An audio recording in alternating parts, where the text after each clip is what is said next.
এই দেশে জঙ্গিবাদের সবচেয়ে বড় পৃষ্ঠপোষক হচ্ছে আওয়ামী লীগ, এবং এই সরকার পরিকল্পিতভাবে এই দেশের জঙ্গিবাদের তারা পৃষ্ঠপোষকতা করে। গত কয়েকদিনের ঘটনায় আমাদের যে সমস্ত ছাত্র ভাইরা শহীদ হয়েছেন, তাদের বাড়িতে তাদের কোনো আত্মীয় স্বজন এখন কেউ খেতে পারছে না, কারণ তাদের সামনে, চোখের সামনে তাদের ছেলে চলে গেছে, তাদের ভবিষ্যৎ চলে গেছে, তার চেয়ে সবচেয়ে প্রিয় যে জিনিসটি সেটা চলে গেছে।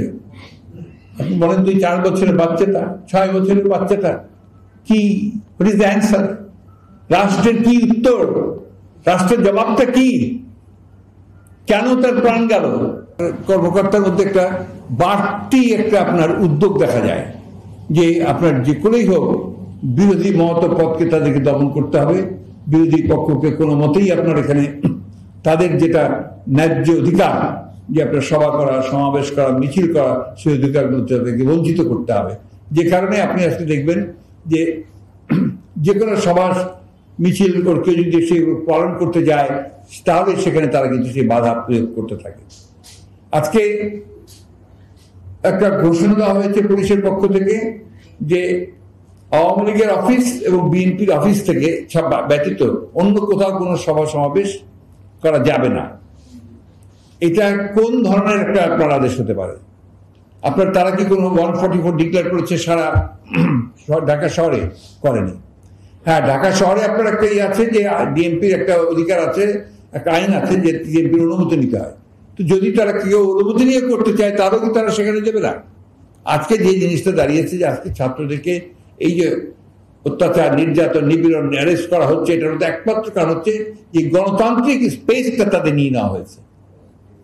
এটা কিন্তু আমাদের অবশ্যই মনে রাখতে, যে একটা স্পেস, একটা প্রতিবাদ করবার জন্য যে স্পেস, সেই স্পেসটা নিয়ে নেওয়া হয়েছে। এটা তারা দীর্ঘকাল ধরে 14, 15 বছর, 16 বছর ধরে তারা এই কাজটি করে চলেছে। অনেকবারই বলেছি যে আইন শৃঙ্খলা রক্ষা বাহিনীর উচিত হবে প্রজাতন্ত্রের কর্মকর্তা কর্মচারী হিসেবে কাজ করা। তাদের শুধুমাত্র কোনো দল বা ব্যক্তির নির্দেশে চলার কোনো সেটার কোনো বিধান আমরা বাংলাদেশের সংবিধানেও দেখিনি, বাংলাদেশের কোথাও আমরা সেটা পাইনি। আমরা সবসময় যে কথা বলার চেষ্টা করেছি যে আইনের শাসন প্রতিষ্ঠা করুন। আইনের শাসন মানে আপনি যা খুশি তাই করার অধিকার নয়। আইনের শাসন মানে হচ্ছে আপনাকে সংবিধানে যা আছে এবং সেই বিষয়গুলোকে নিয়ে আপনাকে সামনের দিকে যেতে হবে। রিমান্ডে অমানবিক নির্যাতন করা হচ্ছে রাজনৈতিক নেতাদেরকে।